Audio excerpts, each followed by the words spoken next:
My husband said his family was moving into my luxury house, but the truth stopped everyone cold. I never imagined the worst betrayal of my marriage would start with a simple sentence.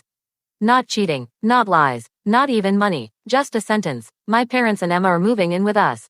My name is Claire, I'm 34 years old, and I live in London. For most of my life, I worked for everything I had. I grew up in a small town outside Manchester with parents who believed in independence. My father ran a small electrical repair shop. My mother worked double shifts as a nurse. We weren't poor, but we were never comfortable either. If something broke, we fixed it. If we wanted something expensive, we saved. Those lessons stayed with me. By the time I was 28, I had built a successful online marketing consultancy.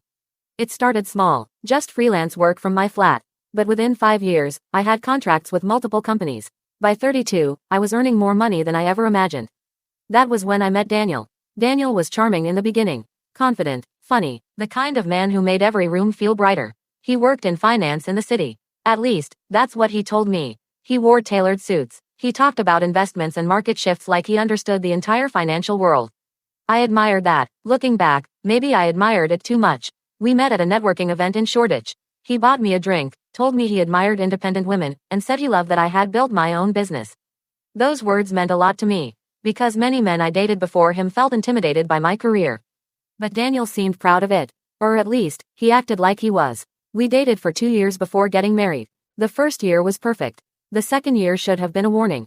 Daniel started talking more about family obligations. His parents lived in Birmingham. They weren't poor either, but they were constantly struggling financially. According to Daniel, his father had made bad investments over the years. Then there was Emma, his younger sister. Emma was the definition of chaos. She had been married twice. Both marriages ended in ugly divorces. Each time she returned to her parents' house with more debt, more drama, and more excuses. At first, I tried to be supportive. Family matters, after all. But slowly, things started feeling off. Every time we visited Daniel's parents, his mother would make strange comments. "Oh Claire, you must earn so much with your little business." Or, "It must be nice having money like that." At first, I laughed it off. But the comments kept coming. His sister Emma was worse. She would ask direct questions. "How much do you actually make? Do you own your apartment? How many properties do you have?" It felt less like curiosity and more like calculation. Still, Daniel always defended them. "They're just curious. They're proud of you, their family." So I let it go. Then, 3 years into our marriage, something big happened. My company landed a contract with a major UK retail chain. Overnight, my business exploded. Revenue tripled. Within 6 months, I made enough profit to invest in property. And that's when I found it. The house. A stunning 5-bedroom luxury home in Surrey. Modern architecture, huge windows, private garden, quiet neighborhood, the kind of house you see in magazines. It cost nearly £3 million. But I could afford it. And I paid for it. Fully, with my money. Daniel contributed nothing. Not because I didn't ask. But because he said he was between investment opportunities. At the time, I believed him. I thought we were building a life together. So I didn't mind. When the purchase went through, I felt proud, excited, hopeful. This house was supposed to be our future. A place where we could eventually raise children. A place where our life would grow. For the first few weeks, everything felt perfect. Daniel loved showing the house to his friends. He bragged about it constantly. "This place is incredible. Best investment we've ever made." Notice the words, "we are." At the time, I didn't think twice about it. Until the night everything changed. We were sitting in the kitchen. The large marble island between us. I had just finished answering some work emails. Daniel poured himself a glass of whiskey. Then he said it, casually, like he was discussing the weather. "My parents and Emma are moving in." I blinked. "I'm sorry, what?" He took a sip of whiskey. "They need a place to stay. Birmingham isn't working out." My stomach tightened. "You mean, temporarily?" Daniel shrugged. "Probably long term." I stared at him. "Daniel, this house isn't big enough for 5 adults living permanently." That was when his expression changed. His smile disappeared. His voice became cold. "You don't get a say in this." I felt my chest tighten. "I'm sorry, what did you just say?" He leaned back in his chair. "It's my house." I actually laughed. I thought he was joking. "Daniel, I bought this house." Then he said the sentence that still echoes in my mind. "You used my money." I froze. "What? You wouldn't even have your business without my advice?" That was a lie. A ridiculous one. Daniel had never helped my business. Not once. But he continued. "So technically, this house is mine too." My heart started pounding. "Daniel, the deed is in my name." He leaned forward. His voice became sharp. "Object again, and you're out." For a moment, the room felt silent. Heavy. Unreal. I looked at him. Really looked. And suddenly, I saw something I had never noticed before. entitlement, arrogance, a man who believed he deserved everything I built. I stood up slowly. I'm not discussing this tonight. Daniel smirked. You won't have to. He finished his whiskey. They're arriving Saturday. That was 3 days away. I barely slept that night. But the next morning, I started investigating. And what I discovered changed everything. First, I checked the property records.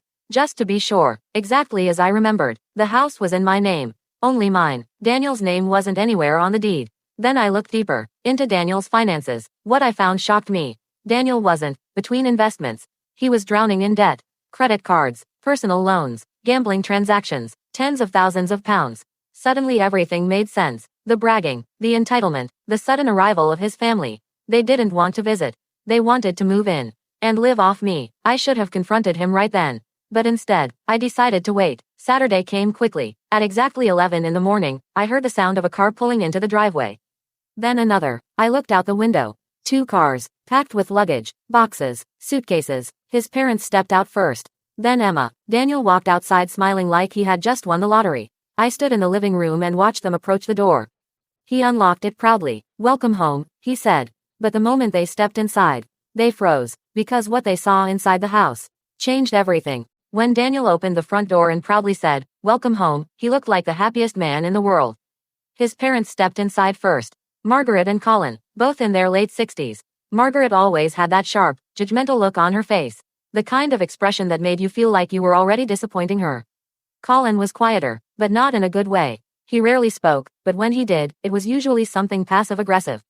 Emma came in last, dragging 2 massive suitcases and a handbag that looked like it cost more than my first car. She glanced around the house like she was inspecting a hotel suite she had already paid for.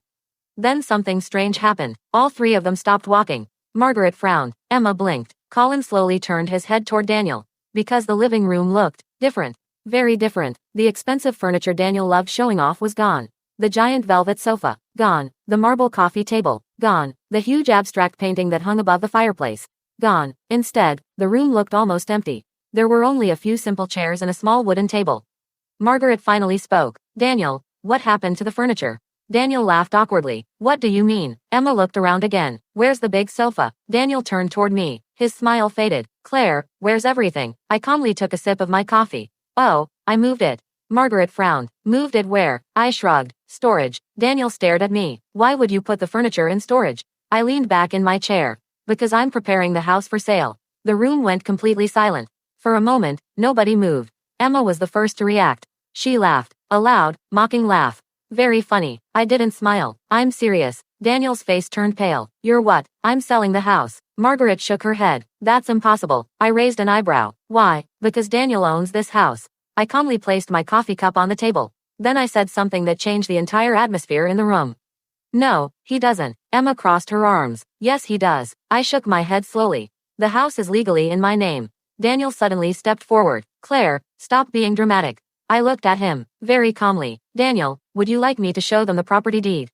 His jaw tightened. Emma rolled her eyes. Oh please. So I walked to the hallway cabinet, opened a folder, and pulled out the documents. Then I placed them on the table. Feel free to read. Margaret grabbed the papers first.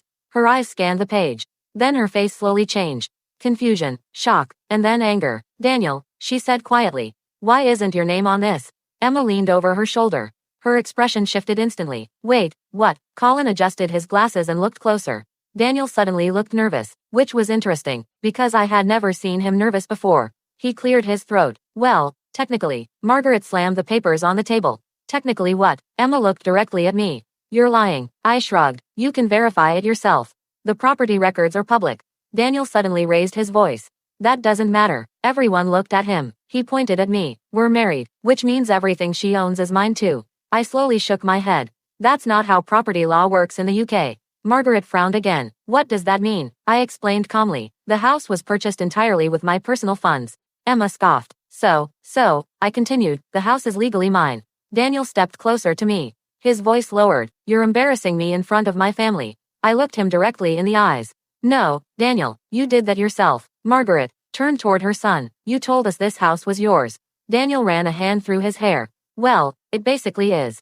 I laughed softly. No, it basically isn't. Emma looked furious now. Are you seriously trying to kick us out? I tilted my head slightly. You were never invited. The tension in the room exploded. Margaret pointed at me. This is unacceptable. I stayed calm. You arrived unannounced with luggage. Emma snapped back. Daniel invited us. I nodded. Yes, Daniel invited you to my house.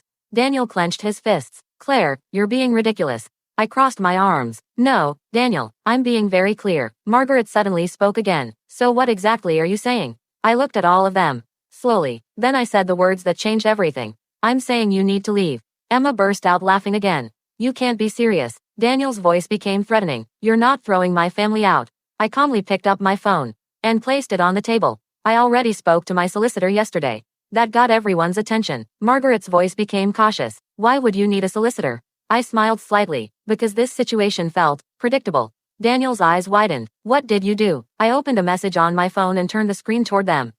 It was a formal document. Emma leaned forward and read the first line out loud. Notice of property ownership and occupancy rights. Her voice trailed off. Margaret grabbed the phone. Her face turned pale. Daniel. He swallowed hard. What? She looked at him like she didn't recognize him anymore. This house belongs entirely to Claire. Silence filled the room again. But this time, it felt heavier, because Daniel finally realized something. He had walked his entire family into a house that he had absolutely no control over. And that was just the beginning. Because what I had planned next was going to make things a lot worse for him. For a long moment, nobody in the room spoke. Daniel stood there, staring at the phone in Margaret's hand like it had just betrayed him. Emma was the first one to break the silence. You're bluffing. Her voice was sharp, almost desperate. I looked at her calmly. Am I? She crossed her arms. You're trying to scare us. I leaned forward slightly. If that were true, Emma, you wouldn't look so nervous right now. Her jaw tightened. Margaret slowly handed my phone back to me. She looked unsettled, not angry, not yet, just confused. She turned toward Daniel. Daniel, explain this. Daniel forced a laugh. Oh come on, Mum. She's exaggerating. Margaret didn't laugh. Her voice became firmer. Explain it. Daniel shifted his weight. Well, technically Claire bought the house. Emma scoffed. Technically. I raised an eyebrow. Oh, this should be good. Daniel glared at me. But we're married, he said quickly. So legally it's still shared. I shook my head. That's not how it works. Margaret frowned. What do you mean? I spoke slowly. In the UK, property bought before or during marriage with one person's personal funds can remain solely theirs. Emma looked irritated. Stop talking like a lawyer. I shrugged. I had to learn. Then I added something else. Especially after seeing Daniel's financial records. Daniel froze. That got his full attention. What financial records? I looked at him. You know exactly which ones. Margaret turned toward him again. What is she talking about? Daniel forced another laugh. Nothing. But his voice cracked slightly. Emma noticed too. Her eyes narrowed. Daniel. I stood up slowly. Then I walked toward the kitchen island and opened another folder. The same one I had prepared the night before. Inside were several printed pages. Bank statements, loan records, credit reports. Daniel watched me like a man watching a bomb being assembled. Claire, don't. I ignored him. I placed the papers on the table. Since everyone's already here, we might as well have the full conversation. Margaret picked up the first sheet. Her eyes moved slowly across the page. Then she blinked. Daniel. He didn't respond. She looked up. Why do you have 4 credit cards maxed out? Emma leaned over her shoulder. Wait, what? Colin stepped closer too. Margaret kept reading. Personal loan, £25,000. Another page. Another loan, $12,000. Emma's voice rose. What the hell? Daniel's face turned red. Claire, this is private. I folded my arms. It became public the moment you told everyone this house was yours. Margaret looked genuinely shocked now. Daniel, you told us you were doing well financially. He rubbed his forehead. I am. Emma grabbed one of the pages. Her voice grew louder. Gambling transactions. The room went quiet again. Emma looked at him. You're gambling now. Daniel snapped. It's not gambling. It's investing. I laughed softly. Casinos in Manchester are not investment firms. Margaret's hand slowly moved to her mouth. Daniel. Colin finally spoke for the first time since entering the house. How bad is it? Daniel didn't answer. Which was answer enough. Emma looked furious now. You told us we could move here because you were stable. Daniel looked defensive. I am stable. I tilted my head. Is that why your total debt is nearly £90,000? Everyone froze. Emma slowly turned toward him. 90,000. Margaret looked like she might faint. Daniel's voice dropped. You had no right to go through my finances. I shrugged. You had no right to try and claim my house. Margaret sat down heavily on one of the chairs. This can't be right. Daniel pointed at me. She's twisting things. I spoke calmly. No, Daniel, these are your own bank statements. Emma slammed the paper down. So let me get this straight. She pointed at him. You're broke. Then she pointed around the empty living room. And this house isn't even yours. Daniel looked like he wanted the floor to swallow him. Margaret whispered something that surprised everyone. You lied to us. Daniel turned quickly. Mom, it's not like that. She stood up, her voice trembling now. You told us we'd be secure here. Emma laughed bitterly. Yeah, Daniel, remember that speech you gave us last week? She mimicked his voice. Don't worry, I've got everything under control. Colin shook his head slowly. Daniel tried to regain control of the situation. Look, it's temporary. Emma stared at him. What is? The debt. I raised an eyebrow. £90,000 is temporary. Daniel snapped at me. Stay out of this. I laughed. This is literally my house. I'm already in it. Margaret looked exhausted. She turned toward me. Claire, are you really selling the house? Yes. Why? I answered honestly. Because I refuse to live with a man who lies about ownership and invites people into my home without my consent. Daniel's voice became desperate. You can't just sell it. I shrugged. Watch me. Emma suddenly looked nervous. Wait, if she sells the house. She turned to Daniel. Where are we supposed to go? Daniel didn't answer. Because for the first time since arriving, everyone realized something important. They had packed their lives into 2 cars, believing they were moving into a luxury home. But now they were standing in a nearly empty living room, with nowhere to go. Margaret looked at Daniel with a mixture of anger and disappointment. You've made a mess. He looked defeated. Emma grabbed her suitcase handle. This is unbelievable. Then she turned to me. So what now? I took a deep breath. Then I said calmly, now you leave. Daniel looked up sharply. You're kicking my family out. I met his eyes. You threatened to kick me out of my own house. He didn't respond. Margaret picked up her purse slowly. Come on. Emma stared at her. What? We're leaving. Emma looked furious but didn't argue. Colin quietly walked toward the door. Daniel watched them in disbelief. Mum, wait. Margaret stopped at the doorway. Then she turned back to him and said something that cut deeper than anything else that day. You should have told the truth. Then they walked outside. The front door closed behind them. And suddenly, the house was silent again. Daniel stood in the middle of the empty living room, looking smaller than I had ever seen him. He turned toward me. Claire, we need to talk. I looked at him calmly. Oh, we will, because the next conversation was going to end our marriage. The front door closed behind Daniel's parents. The sound echoed through the nearly empty house. For a few seconds, neither of us spoke. Daniel stood in the middle of the living room, staring at the door like he expected them to walk back in. But they didn't. Eventually he turned toward me. His face looked different now. Not confident, not arrogant, just tired. Claire, we need to talk. I crossed my arms. We already are. He ran his hands through his hair. You embarrassed me. I stared at him. You tried to steal my house. That's not what happened. Oh really? His voice became defensive. I was trying to help my family. I let out a quiet laugh. No, Daniel, you were trying to use me. That hit a nerve. His expression hardened again. You're overreacting. I walked toward the kitchen and poured myself a glass of water.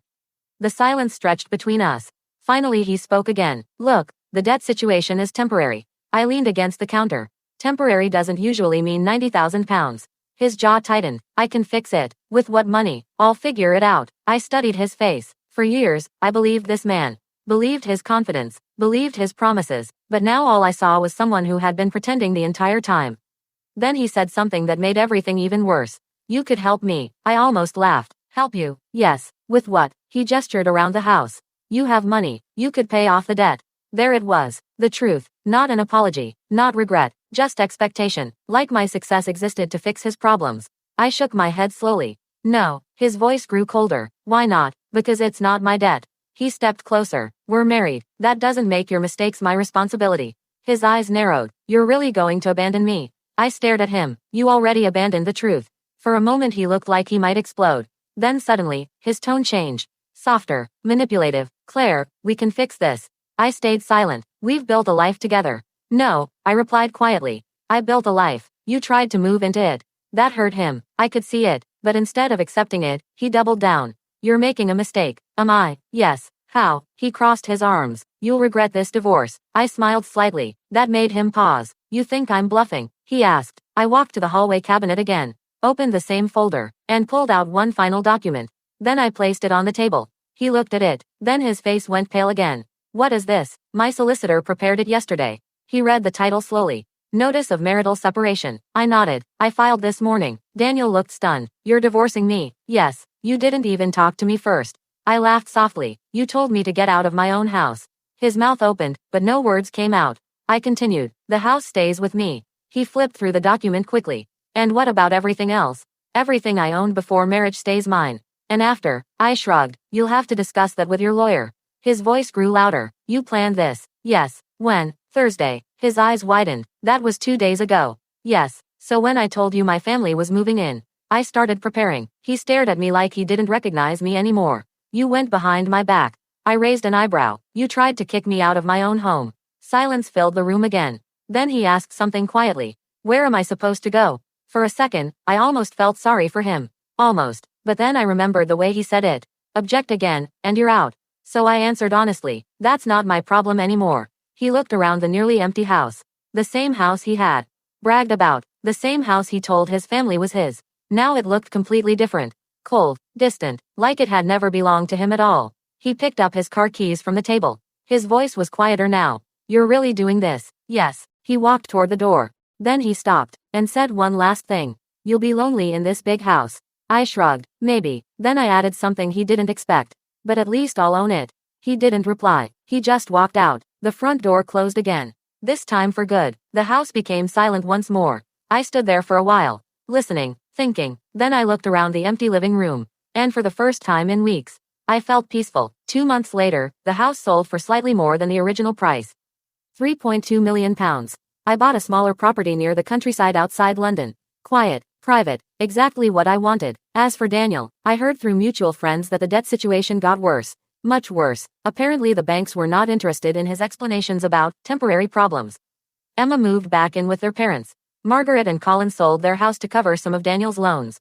And Daniel, last I heard, he was renting a small flat in Birmingham, working overtime trying to fix the financial mess he created. But none of that concerns me anymore. Because the biggest lesson I learned from all of this is simple. Some people don't want to build a life with you. They just want to move into the one you already built. And when they try, sometimes the best thing you can do is show them the door.